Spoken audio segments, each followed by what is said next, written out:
Сказки гуляют по свету. Японская сказка «Самый красивый наряд на свете».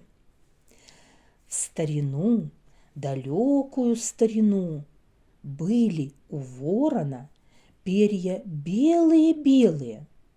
Захотелось ему принарядиться. Вот и полетел ворон к сове. В те времена сова была красильщицей. Она красила всем птицам платья, в какой только цвет они пожелают. Красный, синий, бирюзовый, желтый. От заказчиков отбоя не было. «Госпожа сова, выкрась мой наряд в самый красивый цвет.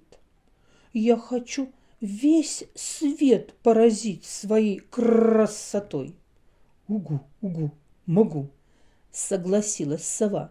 «Хочешь голубое платье, как у цапли? Хочешь узорчатый наряд, как у сокола? Хочешь пестрый, как у дятла?»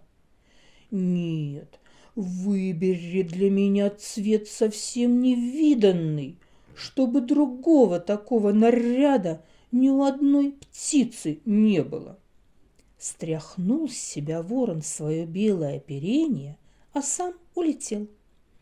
Думала сова, какой цвет самый невиданный, и выкрасила перья ворона в черный цвет, чернее тучи.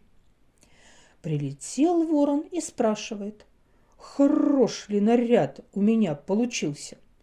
Надел он свое новое платье и давай в зеркало глядеться. Посмотрел, да так и ахнул. С головы до самого хвоста стал он черным, и не разберешь даже, где глаза, где нос. «В какой это цвет ты мои перья выкрасила, разбойница?» – завопил ворон. Стала сова оправдываться. «Ты же сам хотел, чтобы я выкрасила твой наряд в небывалый цвет». «Погоди же, поймаю тебя, разорву в клочья. Теперь мы враги навсегда», – злобно закаркал ворон. С той поры, как увидит он сову, так и бросается на нее.